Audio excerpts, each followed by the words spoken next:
Great.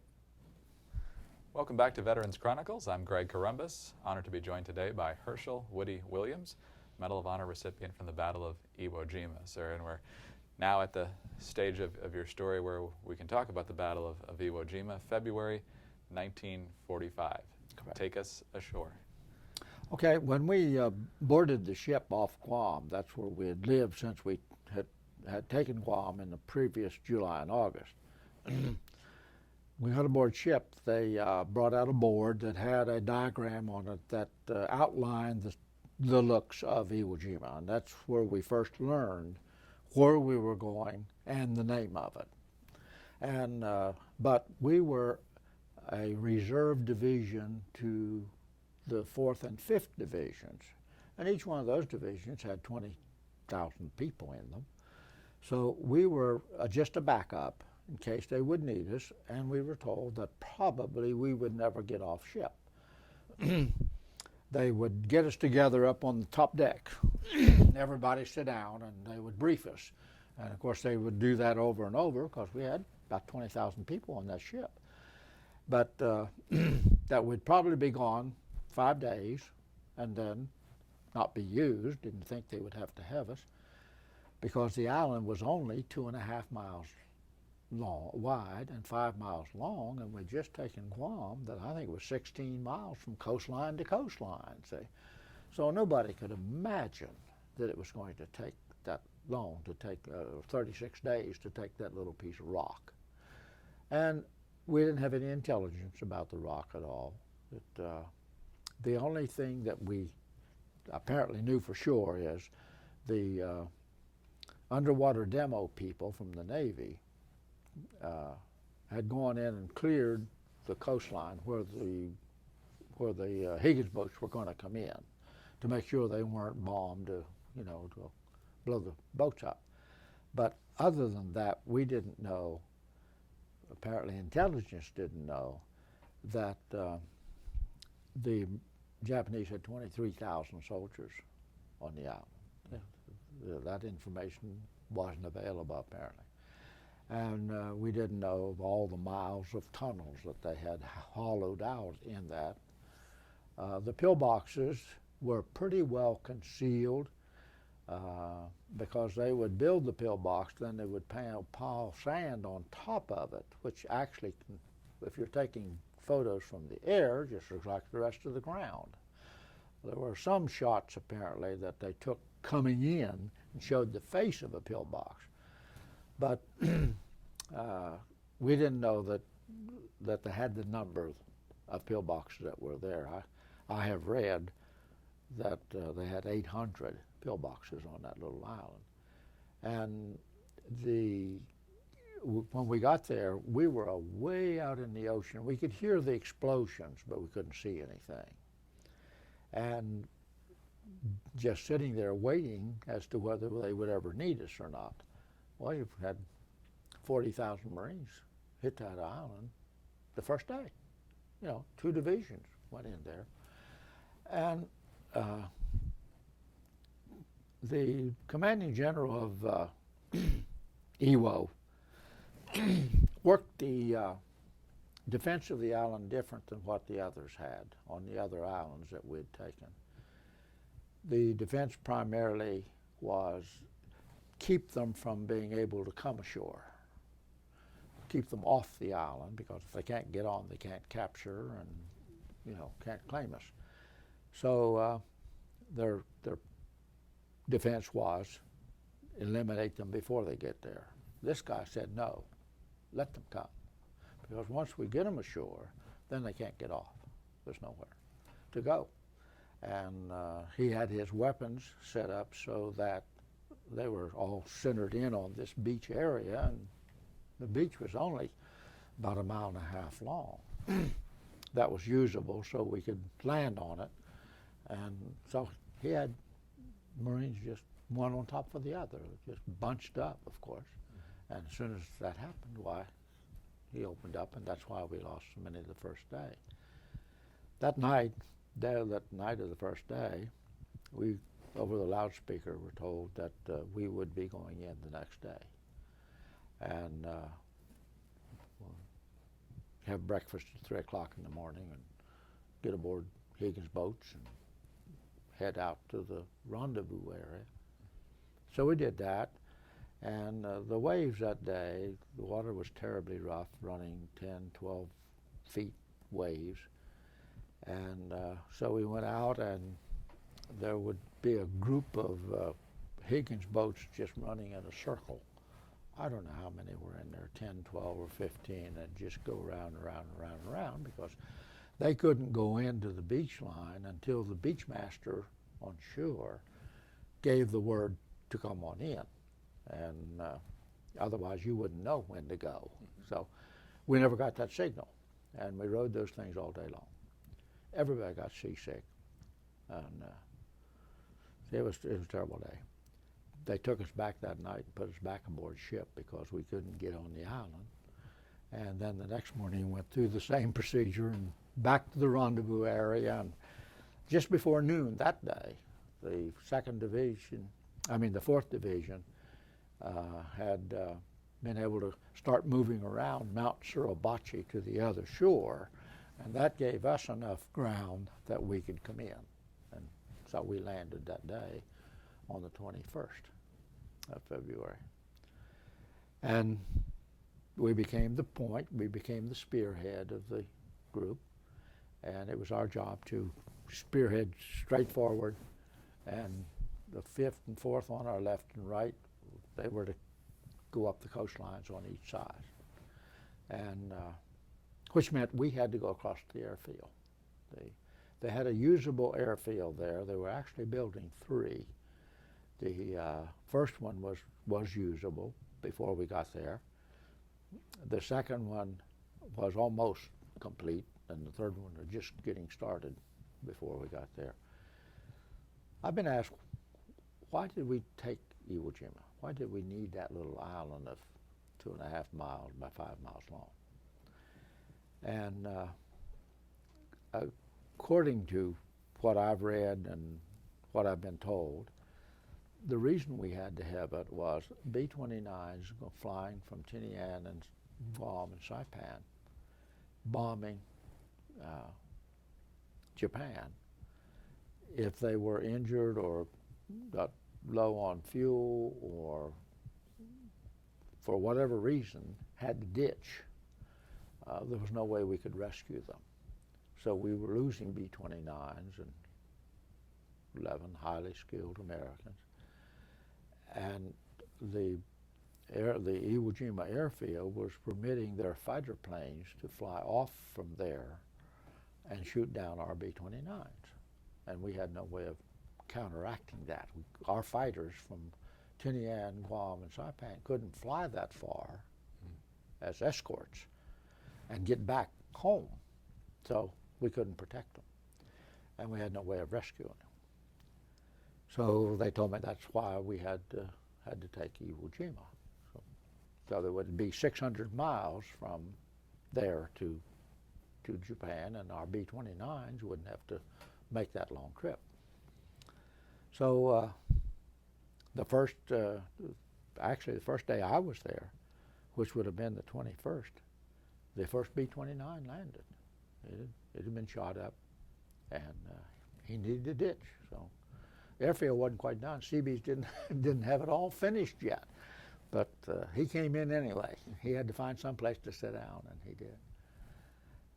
After that, I don't know, I've been told, and I have no proof of this at all, that something like 800 flights went off of there to Japan, B-29s. Of course, we had a lot of fighter planes that could, from there, they could accompany our B-29s all the way to Japan and back to Iwo Jima.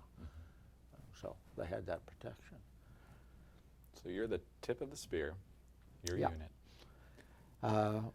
Going across the airfield, we lost a tremendous number of Marines because there's no protection. The only protection we had was a shell crater where they dropped a bomb or a piece of artillery had hit. And you could get your body into some kind of a hole, and the hole would fill up with Marines, which we'd been told, don't do that, you know. But survival was more important than somebody's order, I guess. But we lost a lot of Marines getting across the airfield. Then we hit the stream or line of pillboxes. And they were reinforced concrete pillboxes. They had what we call today rebar, but they were just metal in the concrete so that a bomb hitting it wouldn't destroy it. Artillery hitting the front of it wouldn't do it. Bazookas wouldn't do it because it was so thick and so well supported by the iron rods. So in trying to take those pillboxes on the 22nd of February, why, we too were losing a lot of Marines because they had all the advantage of field of fire and we didn't have any except that little aperture in the front of a pillbox. And my commanding officer, his name was Donald Beck, and he had lost most of his officers. Most of the squad leaders are already gone.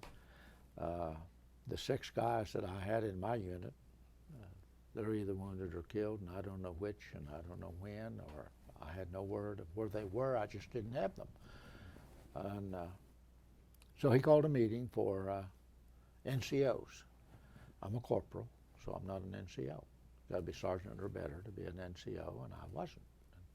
But our first sergeant was still around, and he told me I needed to go to that meeting. So I did. And when we gathered in a huge shell crater, probably a bomb had been dropped, and it was deep enough that we could get below ground level so we wouldn't get hit with grazing fire. And during that meeting, the CO asked me if I thought I could do something with the flamethrower about some of those pillboxes. Because we had tried and tried to break through, but we just couldn't do it. And I don't know what I said. Others said later my response was, I'll try. And, but he gave me 4 Marines, 2 riflemen and 2 automatic riflemen. Their job was to, whatever pillbox I selected that I was going to try to burn out, they were to fire at that pillbox to keep them from being able to fire at me. And so I strapped on a flamethrower and went to work. And during the course of 4 hours, most of it is absolute no memory. I don't know why. I eliminated or burned out 7 of those. One of the things that has bothered me all my life, for which apparently there is no answer, is I had a flamethrower when I first started, and I can remember that very vividly. I can remember going into a shell crater with another Marine, and he was what we called a pole charge man. We'd make pole charges before we ever got to combat. A 10-foot pole, 10-foot, usually a 2x2, with a 12-inch piece of wood fastened to it, and then we would put composition C2 satchel charges on that, fasten it on there, so that the pole charge man, once you burned out a cave or a pillbox, his job was to run in, stick the thing in the pillbox or the hole in the ground, pull the fuse, and close the thing or blow it up so that nobody could use it again. That was his job. So a guy by the name of Slager was my first pole charge man, and I ran out to where we found a shell crater, and we got down in the shell crater so that I could decide which one of these pillboxes I'm going to take on first. You know. So I did, and I told him, we're going to crawl up out of the shell crater. We're going to crawl to the first pillbox. And for whatever reason, I followed my own orders. I came crawling out of the hole and crawling up toward the pillbox. But for whatever reason, when he came out, he kind of stood up, not straight, but hunched over or bent over. And I looked back, I can remember seeing him like that. Then all of a sudden, bullet hit him square in center of the head, penetrated the helmet, hit the liner inside, then went around the liner between the helmet and the liner to the back of his head. And when that happened, the bullet was coming in at an angle, I guess, because it threw him back in that hole. Just off he went. I can remember seeing him flying back in that hole. And so I crawled back in the hole. I thought he's dead. And but when I got down there, his eyes were still open. He was still breathing and all of that. And I haven't got time to fool with him. I got to keep on going. So I left him and never did have a pole charge man afterward. Nobody ever volunteered to say, "Hey, I'll be your pole charge man." Yeah, no, I didn't have any. But one of the bugaboos is I don't remember how I got the other 5 flamethrowers.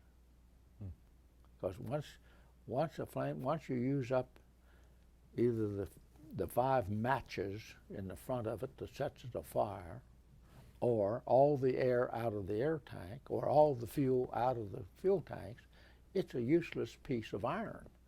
So we were taught and trained, just roll out of it. It had quick snaps on it, just unsnap, let it go.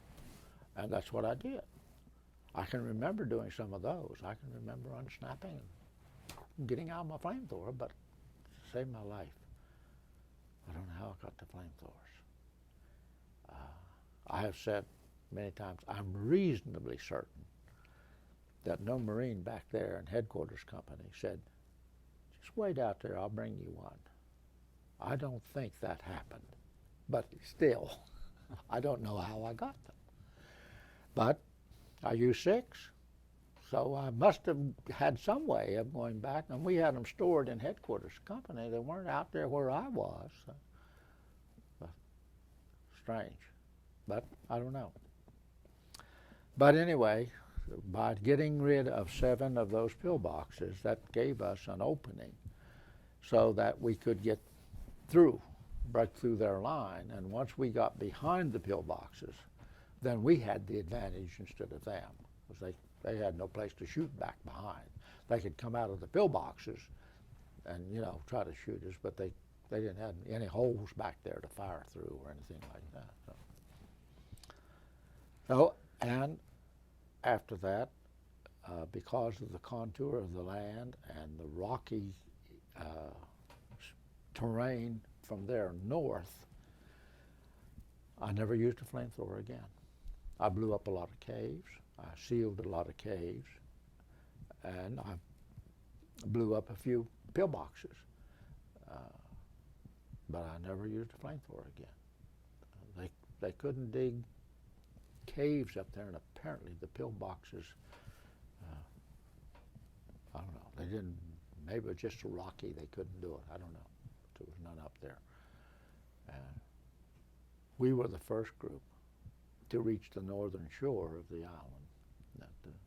That was 5 miles from where we started. We hit the beach. We had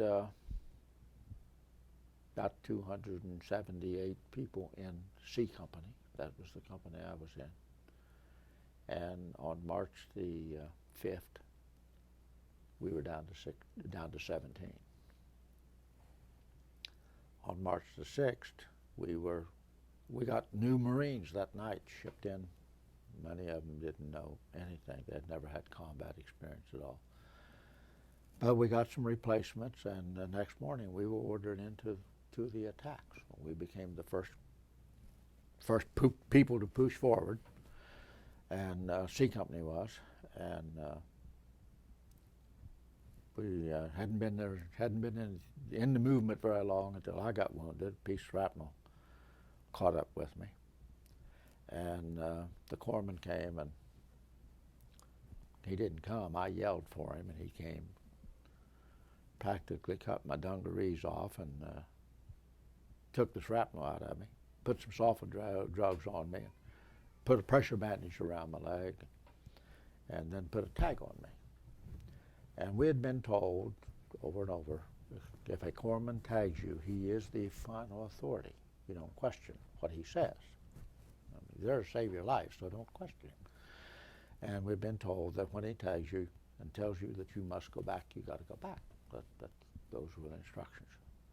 So he did that. He tagged me and told me, now you got to go back. And because of the new Marines and so few of us still left that knew what the heck we were doing, I said, I'm not going to go. And he called me a few choice names and said, you got to go. Those are the rules, you know, that's what you got to do. And so I reached up and pulled the tag off, and I said, I'm not going to go. I don't have a tag on me. And he called me a few more very choice words. But I didn't leave. I could walk. I thought I could make it. And just a few minutes, time frame, you can't measure it. At least I couldn't. But in just a short time after that, my assistant, who, we didn't have flamethrowers at that time, we were just rifle people. My flamethrower assistant came running by me, and mortar caught him, smack dab in the center of the head and killed him instantly. That's where I lost the best friend I've ever had in my life. We were much closer than I was to any of my brothers because our lives depended on each other, and we knew that. He and I had made a pact several months before. I had a ring that my wife-to-be, the lady I was engaged to, had given me before I left the service.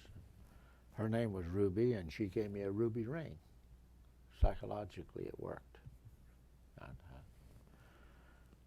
his daddy had given him a ring, was about, I don't know, quarter-inch in diameter, and his two fingers were grown together on both hands like that, so he wore it on this ring, on this finger. Took a lot of kidding because Marines didn't wear rings on this finger, you know. Sissified and all that stuff. So, but he and I were sitting around talking and talking about home, no doubt. And we made a pact, shook hands, that if anything happens to me, you're to get this ring back to Dad, and he's to get my ring back to Ruby. We shook hands. And when I got to him that day, he was stretched out on the ground, and there was that ring. And it's a court-martial offense to take anything off of a dead Marine. They tell you that very stringently, very forcefully. But I had made that pact with him, and if it court-martialed me, it court-martialed me, so I finally got the ring off. I had to spit on it in order to get it off, because we hadn't bathed for days. Dirty, filthy, terrible. But I got it off and put it in my pocket, kept it with me. And after the combat, I wrote to the folks and told them that I had the ring, and I would get it back to them. But I was not going to mail it for fear somebody would find it and take it. I'll bring it.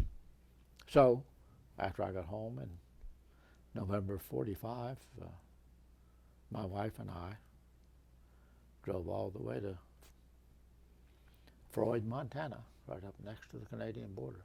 And I delivered that ring. One of the most emotional periods, I guess, I've ever had in my life. But the ring got back where it belonged. Promise kept. Yeah.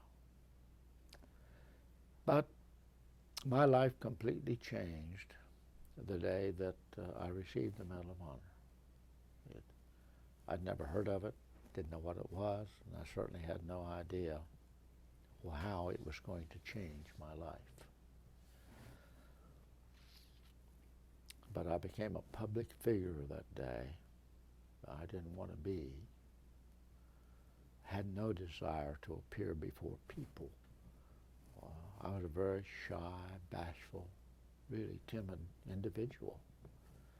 And yet it probably was the best thing that happened to me, because being the recipient involved, for the first several months, almost every night someplace. Just absolute. Time was not my own, and I was forced to talk about, just as I am now. I was forced to talk about what happened, and those moments of emotion and those moments of memories that you can't forget. And I think it was a therapy for me. So many guys that I associated with in my 33 years of working for the VA, they wouldn't share anything. They wouldn't tell anybody anything. It just ate on them. They never got rid of it. And I had a brother like that was beat up very badly in the Battle of the Bulge. And when he got home, couldn't get a thing out of him. He just wouldn't talk about it, you know. And it would have been better for him had he shared those things, but he wouldn't do it. And my work experience, I encountered that a lot. So probably being forced to talk about it, maybe even relive some of those situations, I think was a good therapy. I didn't suffer as much as many of the other guys did. Sir, we thank you so much for your time. Yes, sir. Thank you for your service. Thank you. Thank you for your story. Thank you for being at the conference. Thank you. We've been speaking with Medal of Honor recipient Herschel Woody Williams, veteran of World War II, the Battle of Iwo Jima, United States Marine Corps. I'm Greg Corumbus for Veterans Chronicles.